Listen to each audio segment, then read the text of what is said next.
We are Rogue Media Sports. At Mayo Clinic in Florida, we're predicting the unpredictable, using 3D printed life-size organ models to map out complex surgeries ahead of time. Learn more at mayoclinic.org/possible. Mayo Clinic, you know where to go. You haven't heard about the McCrispy yet? Well, then, you probably haven't heard the sweet silence after the first crispy bite either. Go try it for yourself to hear the best nut sound you've ever heard. And it is another episode of the Doomsday Podcast. It is Matt Mosley alongside Ed Werder, and on a scorcher of a day in North Texas, we were out for Cowboys OTAs, organized team activities. And Ed, it was pretty tough out there. I thought we held up well. I thought we had the proper hydration.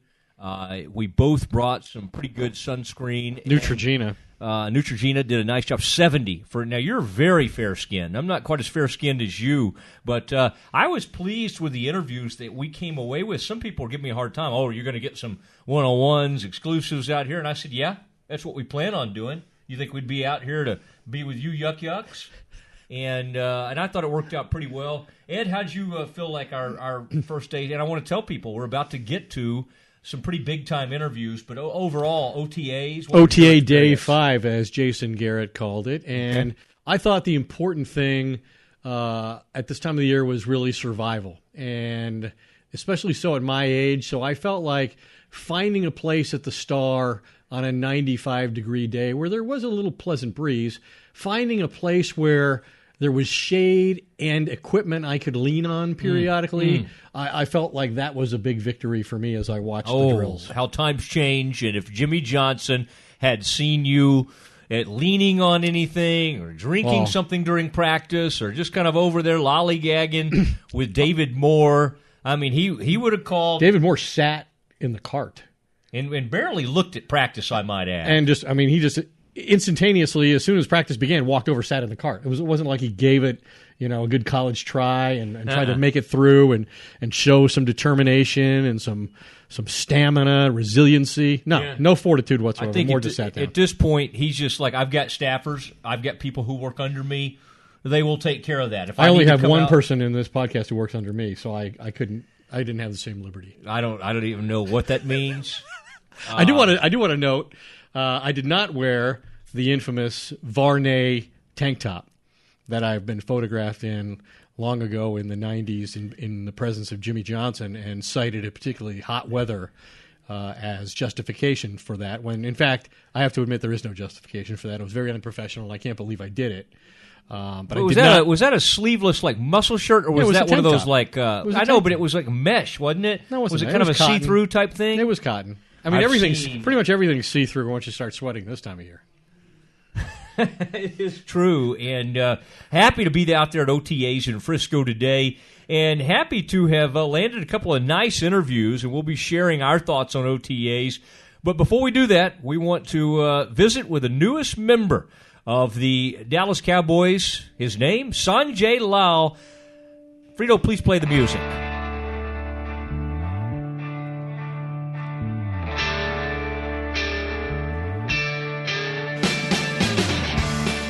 It is Matt Mosley of the Doomsday Podcast, along with Ed Werder, the award-winning Ed Werder, of course, out here holding up well in some intense sunny conditions out here at the Star. Sanjay Lal, the Cowboys' new wide receiver coach, joining the Doomsday for the first time. And Sanjay, I want to just say welcome to Dallas and the little we kind of know of each other. This is a place that apparently you had always kind of been peeking around, hearing about. So I think it was sort of fortuitous that you ended up here. Yeah, it's been dream is used a lot, but there was a team I could go to. This was one of the teams that I had always coveted, for lack of a better word. And what was it? What would you hear about the Cowboys? And did this go back to any sort of childhood devotion to the Cowboys? Where'd that come from? Well, I spent 7th, 8th, and 9th grade in Plano, so obviously I was a Cowboy fan. My first day of school, I wore Dallas Cowboy jeans to school. That didn't go over too well, even though I thought it would have. That's another story. These Cavaricis, what you remember what sort of jeans these were? They were. I hate to say this, but they were navy blue cords, and they had a Dallas Cowboys patch on the back pocket. I don't know what brand. I'm sure they weren't a brand. Quite a look for a youngster in middle school or whatever. I've got no problem. It didn't go over well. Didn't get the date to the homecoming dance or anything through that? No. So one of the things that was interesting in this offseason is that Stephen Jones was making the point that Dak Prescott's a lot like Troy Aikman in terms of being a quarterback who needs receivers to be precise in their route running and to be where they're supposed to be. Is that a particular influence of yours and a priority that you have as well? I think it's important for them to see it with these eyes. I would take that one step further. I think every quarterback needs that.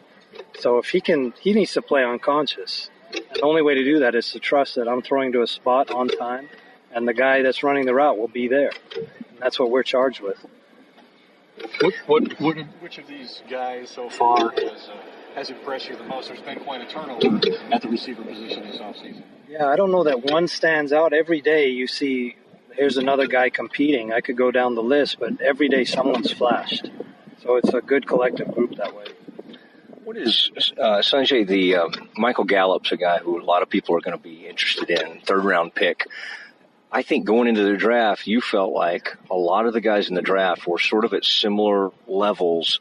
When you got down there to the third round, you're like, okay, this is, and you're looking at a few of the more receivers. What was it about Gallup that was a great fit for you guys? And, you know, what makes him in this offense some guy that you guys think you can build around? Yeah, he was the one unanimous pick from scouting to coaching to everyone saw him the same way. So that attracted us. We all saw the skill set. We saw he has NFL number one receiver traits. And in terms of explosion, how he catches the ball, his big body, how he plays big. So that was unanimous. And when he was there in the third round, that was like a slam dunk for us. There haven't been a lot of receivers who have made a significant impact on their teams as rookies. Is he someone that you could see achieving that as a rookie player? I think he has the potential to do so. It's a long uphill road. He's a ways to go, but he has the traits to be that. Now, some of these younger guys getting a chance because Terrence is out with his injury. What are you seeing now? Deontay's been around a little bit, and you had some familiarity with him. And Tavon's been around. But Deontay intrigues me because I keep reading, okay, this guy's got a burst. This guy has something. What is it about Deontay that you feel like could really help you guys? One, he's a vet. I have had him before at Buffalo. He was going to make our team if not for an injury. But he's bounced around, and I have not figured out why, because he's a good route runner. He catches the ball. He's got juice, and he's a great competitor. And he's shown that. He's made a play every day out here, and usually a deep one.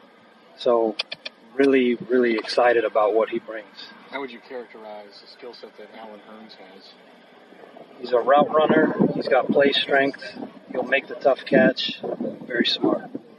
Is there anything as a wide receivers coach that, you would like to have, everybody would love to have Julio or Antonio Brown or something, but the challenge of maybe not doing it with a quote-unquote number one wide receiver, is that one of those things you kind of embrace a little bit, knowing that, hey, these guys, maybe there's not a so-called number one, but you got to get it done with this group? Yeah, I don't really look at it that way. I think if you have a series of guys who compete for the ball and everything that entails, meaning violent route runners playing away from the ball, collectively the group feeds off that. And you end up with a number one group, if not a number one receiver. And you can get a lot done with that. Do you agree that you don't have a number one receiver in this group right now, or do you think that's still possible that one of these guys will emerge as a top 20? I'm never one. One, it's a semantics, I think, to call him number one receiver. Everyone's vision of that is different. To me, there's maybe a handful of true number one guys that can win, play in, play out in this league. But why would we say none of these guys can ascend to that? That would be pigeonholing them the wrong way, and I never look at stuff like that. So I see someone by the end of training camp is going to ascend into a, quote, number one role, or someone we trust more than the others, and he's going to get fed, I hope. Hey, people are dying to know about some of these guys we haven't heard as much about, whether it's Wilson out of Boise State, even 14 out here, Lance, in some of the routes he's running, Lenore from Western Illinois. I just really wanted to show that off, that I knew that. I know his last name. He was cool. That's right. I think I can read a roster. Who? Some of those guys that fans are like, okay, who can step up? Who's going to kind of fill this void left by Dez? Right now, you don't have Terrence out here because of the foot injury. Well, who are you seeing that from right now? I'll start with Lance. He's been ultra competitive. He's worked extremely hard in the weight room. I see him doing single leg squats to get strong. He's done everything that's been asked. He's a detailed route runner. He studies. He comes in extra. And it's shown on the field. He's made plays. So he's one we're intrigued with. Noah is the same way. Noah Brown, super strong. Made a contested catch today. So there's a series. Sed's picked up the offense probably better than most of the guys in the room. And now it's becoming like, okay, we need a guy to run in there. Sed, go in, and he knows what to do. Today he scored a touchdown. So they're all coming along, those guys, and we're really happy with it. Is Tavon Austin, with his unique skill set, is he a running back or is he a receiver? Whose meetings is he going to? He's going to my receiver meetings, yes. I know he's officially, apparently I read he's a running back. So, like he said, we don't care what you call him, but he's in the receiver meeting. What kind of things do you think he can give this offense that maybe it's lacked in the past? I think when he gets his feet under him, he can be like a regular receiver, and I mean that as a compliment, not just a gadget guy. And the more we use him at receiver, the more it opens up all the other stuff he can do. So that's the number one goal, to get him in a true receiver position and then let him go from there. Who's the most, you're someone, and I like your quote about you think you can teach. You don't just kind of come in here and go, well, this guy's not a great route runner. There is the ability to make a guy and help him become a really good route runner. Who, of this group that you're working with, I know you haven't really gotten much time with Terrence, who's the most advanced route runner you have right now? Let me give that a little bit of a thought. Beasley, in his own way, he has all the nuances and he has the feel of defense. Lance has done a really good job, we mentioned before, as far as picking up some of the new techniques. He's been really good at them. Allen, on certain punch pivot routes, he's done a good job. So I would say those three right now. What about, how do you get more out of Beasley than he was able to produce last year? His numbers fell off alarmingly, I would say. Same thing with Terrence, too. Yeah, and I don't know what that was about. I wasn't here, so I don't know the nuances of that. But still going to blame you.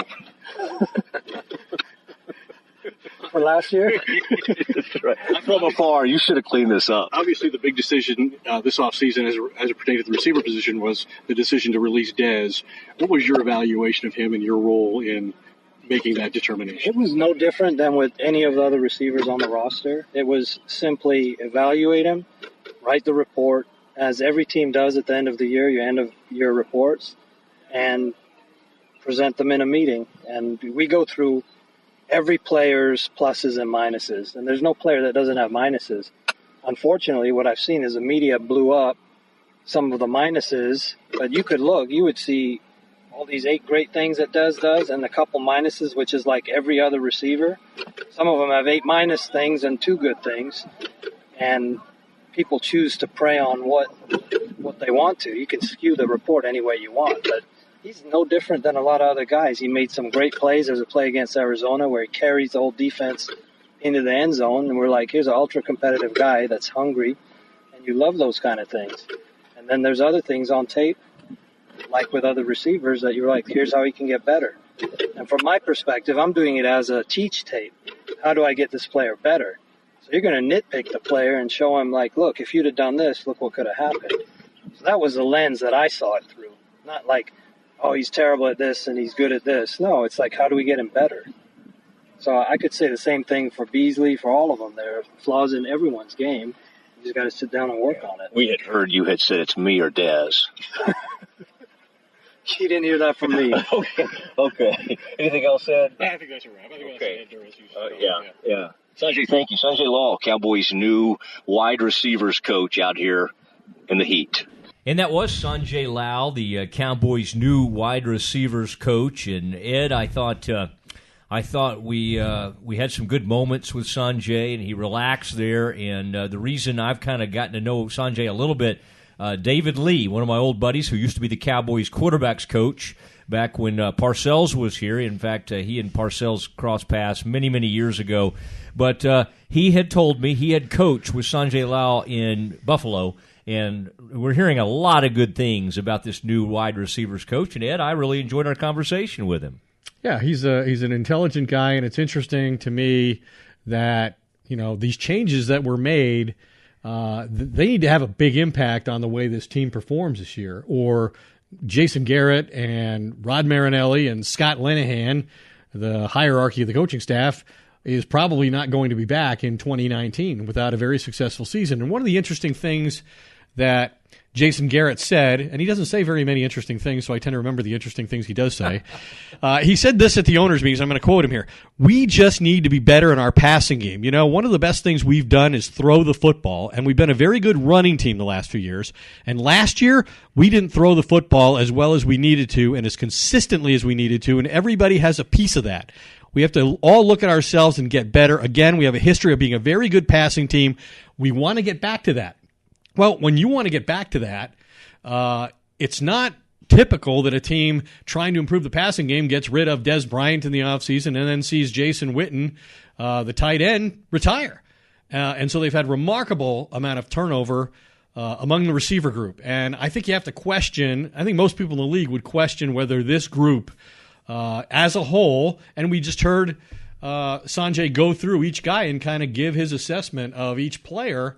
Are these guys going to be good enough? I mean, the Jacksonville Jaguars, I talked to people that they liked Alan Hearns, but they saw him as a 2 or a 3, not as a 1. Michael Gallup, obviously an interesting guy as a third-round pick here, because one of the few guys who did have an impact as a rookie receiver in the league was a third-round pick, Michael Thomas, at New Orleans. Obviously, he's got Drew Brees, which I think everybody would say Drew Brees is a little bit better in the passing game than Dak Prescott is at this time. But I think it's going to be really interesting, and to me, that's what's really going to determine the success or failure of this team. And it's a huge year, as we all know, for Dak Prescott, and troubling to me, and probably partly because of the circumstances I just described. There were 2 situations back-to-back today where they were working 2 receivers against 2 DBs simultaneously, route combinations. Dak had a receiver wide open for a touchdown and overthrew it both times. On some of those double moves, you're saying that it ended up with a player running kind of into the end zone. Yeah. They're touchdown plays, easy throws for almost any quarterback in the NFL, and Dak completely missed both of them the same way. He overthrew both players. Now, were they working on something we didn't know or we didn't see something? But it looked to me like the receiver won against the DB. He's wide open. And Dak overthrows it, and that's a situation that happened all too often, I think, last year, and it's a reason a lot of people who are fans of this team are not completely sold on Dak Prescott. All right, I want to touch on a couple of things Sanjay Lal said, and I think those are good points by you. A couple of things I liked in the receiving corps today. Cole Beasley, he did his thing and made all the plays he needed to make, and in some ways, as Sanjay Lal said, he might be one of the better route runners they have.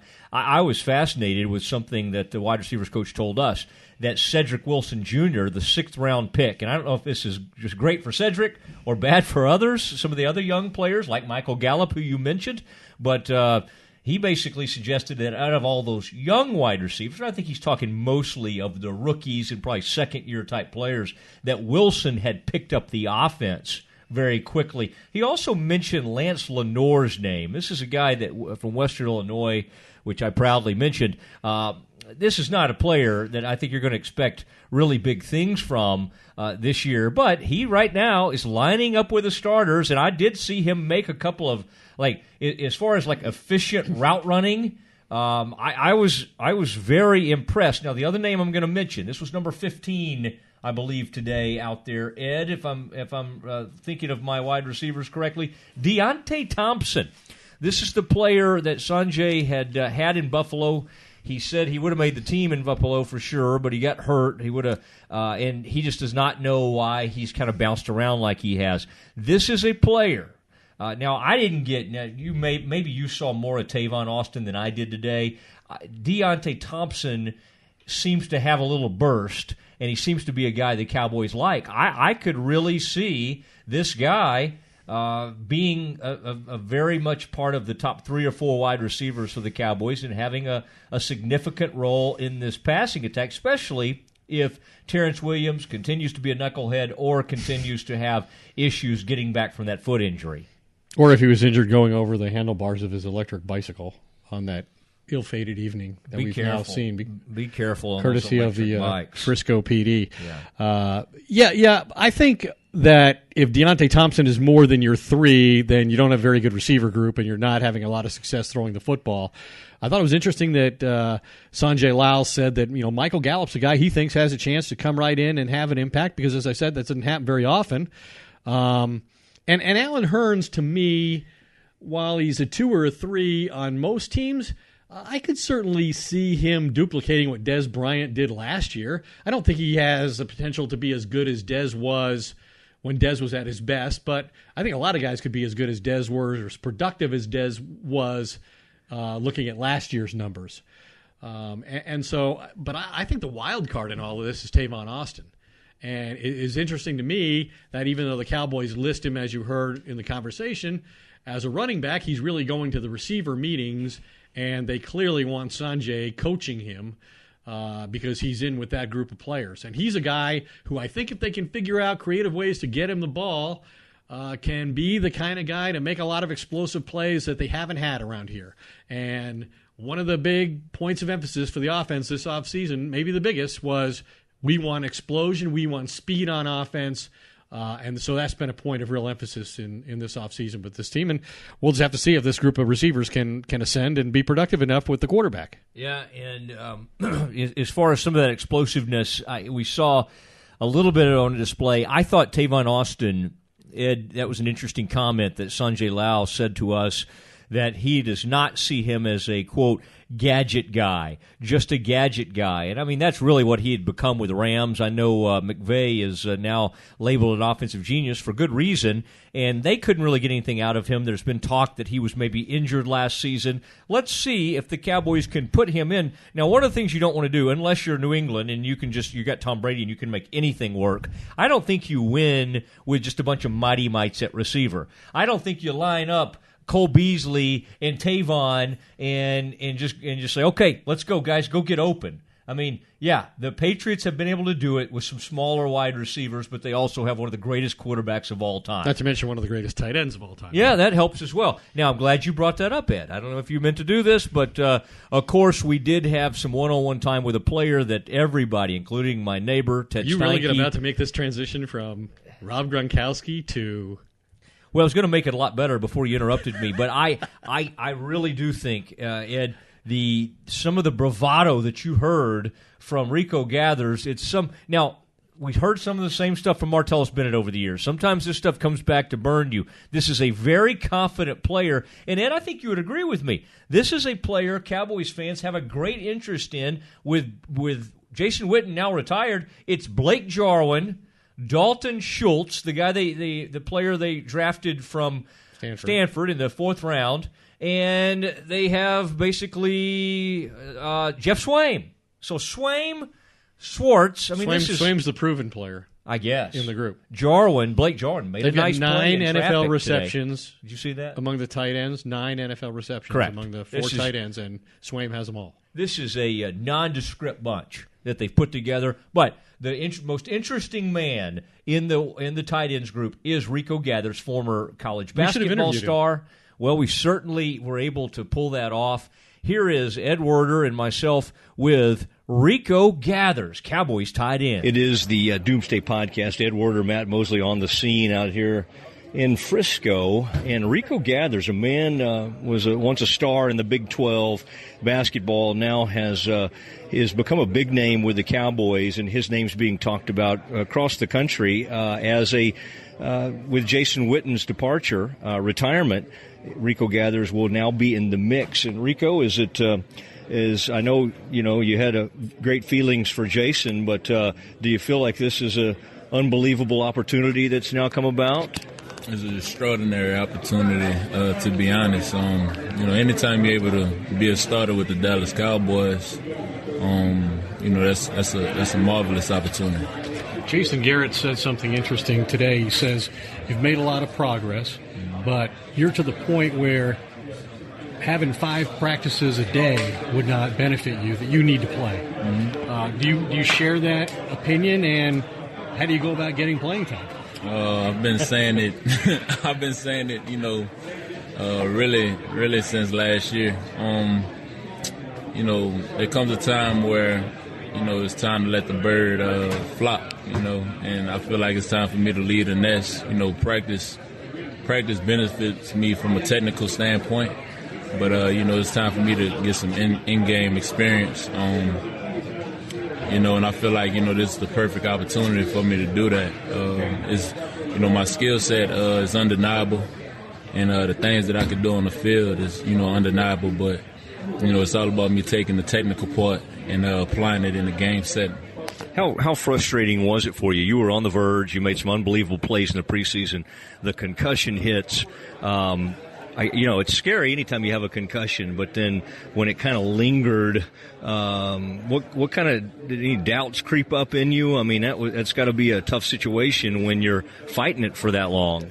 The concussion, it was really an eye-opener for me, to let me know that, you can't take this opportunity for granted, because it can be gone just like that. And I felt like, with me being on IR for the whole year, it really opened my eyes up to say, when I get back and I get that opportunity again, just to come out here and, dominate each day, because you never know when your last play could be called and stuff like that. And that's really how I took it.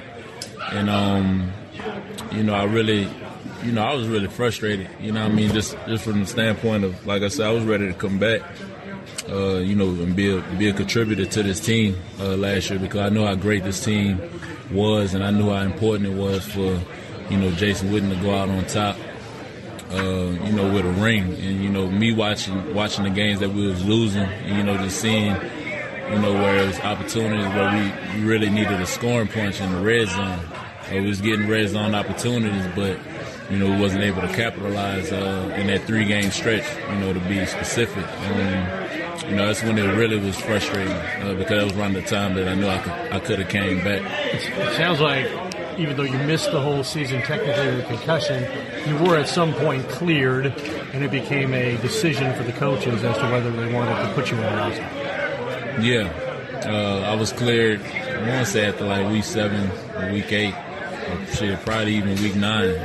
But point blank clear, I got cleared, and I was still on IR. So with that being said, that was the most frustrating part too, because I'm a guy, man. I'm so used to being active, being and playing, competing, helping your team. I'm used to that. So with me not being able to get on the field and do that last year, when I knew I was able to do it, it was real frustrating.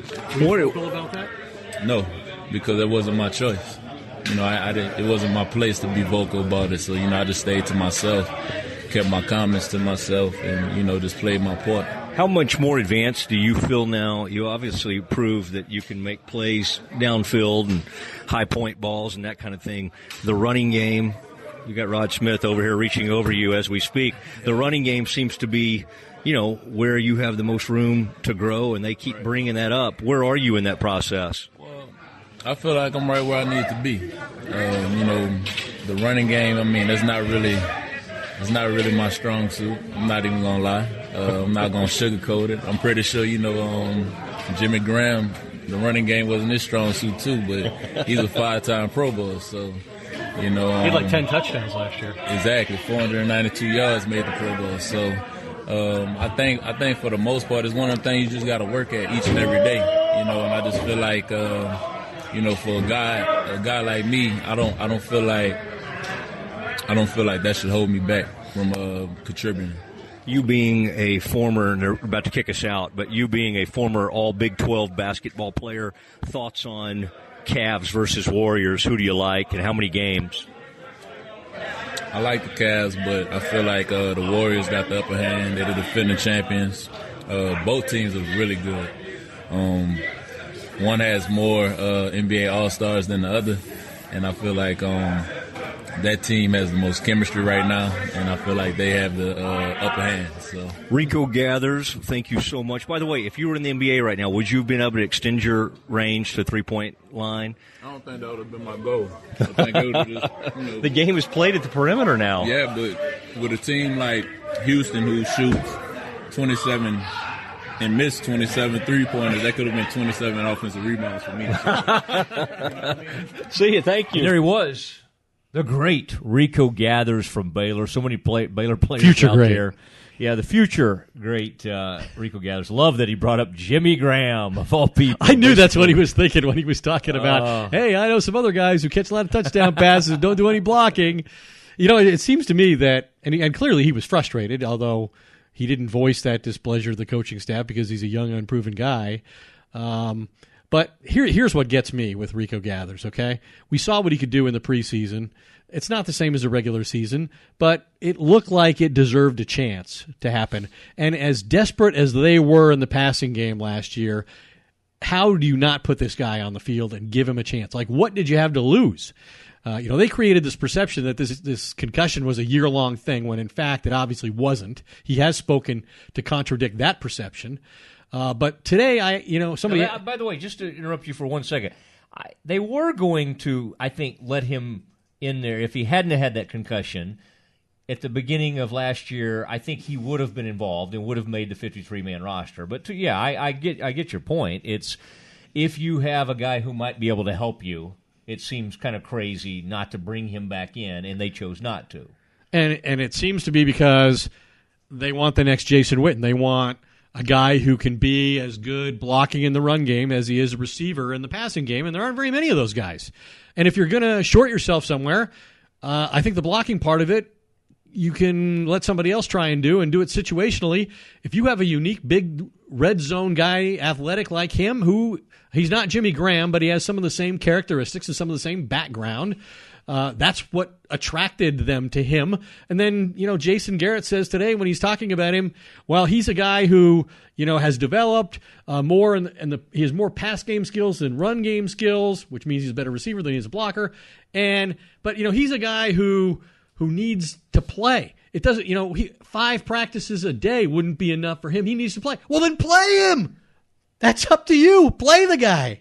Nobody's preventing you from doing that. And I agree with you, and we will see where this saga goes. Another interesting storyline out there, Ed, and a lot of people were keeping our eye on Van Der Esch and seeing how he looks. He almost made a play on that Jarwin touchdown. That Jarwin, nice catch in traffic today as the Cowboys tight ends continue to dominate OTAs. Ed, I think Jalen Smith is a fascinating story as we move ahead. He has been a guest on the Doomsday Podcast, and we had a chance to visit with him again today. Yeah, twice. Has he been with us twice on the Doomsday? Yes. And a lot of folks around him today, including the two of us. Ed, before we kind of report on what he's saying and where this thing is heading, and by the way, that brace is gone. The brace that he was wearing that basically kind of held his foot in place, he's not wearing. So it appears to be some significant progress, even though you got to take everything with a grain of salt when it comes to him. But Ed, go back, because you tweeted about this earlier, the dimensions on this man's body. He shared some of the things, and I think the dimensions on his body probably a little different than ours. Well, first of all, he's devoted himself to the first month of the offseason doing yoga, hot yoga. And so he thinks that's improved his flexibility and so forth and his balance. But he revealed that he has gained 8 pounds of muscle or good weight, and that his body fat percentage is a remarkable 3.5%. Now, I don't know if that's healthy. Some people, I did some little research online, which is a dangerous place to do any research, because I don't know what the source of this information was, but the source of this particular information that I quickly looked up basically said if you're below 5%, you're dead. And so Jalen may have overestimated his body fat percentage. Maybe he is somewhere around there. But the point is, he looks good. He's in great physical shape. Garrett was saying today that he is now able to trust the knee in the leg, that what he needs it to do, it's going to be able to do, and that he can play more instinctively, he can get himself in and out of various different situations. We know the Rams really exploited him in the game that they won here last year. And it was interesting because I was with some people with the Rams going into that game, and the night before the game, the only thing they cared about was, is Sean Lee going to play? That's all they wanted to know. Was Sean Lee going to play? Because they knew if Sean Lee didn't play, they were going to win, because they were going to isolate Todd Gurley and some of their other speed offensive playmakers on Jalen Smith, and it worked, obviously. So I don't know if Jalen's ever going to be a great player, but what he's already done really defies the odds. Correct. And it's remarkable because there were a lot of people in the league who questioned whether he would ever play an NFL game. And he played the entire season last year. He wasn't ready, obviously, for the role that they were forced to give him because they didn't have adequate backups when Sean Lee got hurt and Anthony Hitchens was injured. But big opportunity for him now, assuming Leighton Vander Esch doesn't take playing time away from him and Sean Lee stays healthy. I think it's a pretty good group. But he's got to prove still, I think, that laterally he can move in the way that's necessary for the defense to be successful at that position. It is the Doomsday Podcast, so great to be back with you. We will get you ready and making plans as we speak to be a part of training camp. I imagine we'll jump back out there to the mini camp. I believe there's a mini camp coming up the 15th of June is when the Cowboys are going to do that. Maybe David Irving will participate in that. Boy, that's an interesting story too, Ed. Glad you brought it up. David Irving continues to apparently not even be in good enough shape to go out there and work out. It is a lot of heat, but still, I don't even think if they were indoors, David Irving would be working out. So if you're wondering why they haven't done an extension with David Irving, I think we know our answer at this point, Ed. You know, another defensive lineman that I wanted to bring up, Dorrance Armstrong. One of their draft picks, second or third day draft pick. Yeah. On the defensive line from Kansas. Correct. A guy who had a lot of sacks 2 years ago. Boy, did he catch it from defensive coordinator Rod Marinelli, spewing profanities all over the place about what kind of effort was that. And then he started to come off the field. He's like, get your Is that number 74? 74. That's our man Dorrance Armstrong. And I guess one way you look at it is if Rod didn't think you could play and you weren't going to have an effect on the team, he might let you get away with it and might not say anything.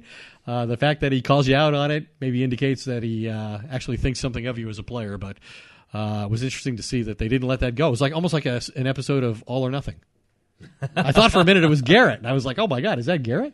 Should I watch that? If you enjoyed that series, it's fantastic. Or Nothing? Yeah, really fantastic. You know what's interesting to me about is that it? like what is that on? Is it Amazon? What Amazon? Right? Amazon. That was Hulu Red. It's Amazon produced. YouTube Red. Oh, okay. Amazon produced it. Here's what's interesting to me: the Cowboys made a thoughtful decision to allow the access that they did, and for the video that aired to air to the public. And it depicted Jason Garrett in a much different way than the public is used to seeing him. And so why did the Cowboys elect to do that, do you think? I think they didn't mind a different perception. I think they know Garrett. The public has very little confidence in the guy that they see at the podium during the week and after the games, and they wanted to show, hey, he's more like Bill Parcells and Jimmy Johnson behind the scenes than you may realize. And I think if he was that way, if he were his true self in public, I think people would feel a lot better about him coaching this football team. The only thing that kind of was a letdown for me, I watched one episode, and I saw them count him down one time. Okay, Jason, 3, 2, 1, and he started cussing and stuff. It's part of the script. Okay. Scripted reality TV. It is. And hey, we should have complimented you on your outfit. Thanks, Ted. Thanks, Ed. Ted? What'd you think? Really, three of her. Who did I talk to? Oh, Ted's my neighbor. You got some Lacoste on there with a checkered Lacoste shirt, some blue leather Lacoste shoes, and some pale blue, kind of love you blue colored Travis Matthew golf shorts. Thank you. Travis Matthews, we're both in your stuff today. Travis Matthew, if you want to be a presenting sponsor, we want to keep that opportunity open. And thank you for our buddies over at Warren Buffett's place, Berkshire Hathaway, that continue to take a long look at the the podcast. I think they're just window shopping at this point. It's been a wonderful time, and it's been a great day, and we'll be back soon with some coverage. But we will be back. That's the important thing. We know with certainty we will be back. Yeah, and there was never any issue. Oh, there wasn't? with I that. thought there was a big question mark about it. No, it's not. Yeah, I've always had. All right, I'll have to redo my schedule then. A lot of security. It is the Doomsday Podcast, and that's all, folks. Well, the Christmas lights are shining, stockings have been hung. You're praying for your daughter, lighting candles for your son. They're living in the city now, you don't see them anymore. This year will not be like... Hey, it's Mark Goodman. And I'm Alan Light. On today's podcast, Record Store Day founder Carrie Colleton is joining us to discuss the April 20th RSD special releases. Plus, we'll talk live with our audience, the Sound Up Pod Squad, and find out who still listens to vinyl. And some updates from the Beatles universe. Oh, good. Sound Up with Mark Goodman and Alan Light, the only music podcast that matters. Get it on Pandora, Spotify, Apple Podcasts, or wherever you get your podcasts.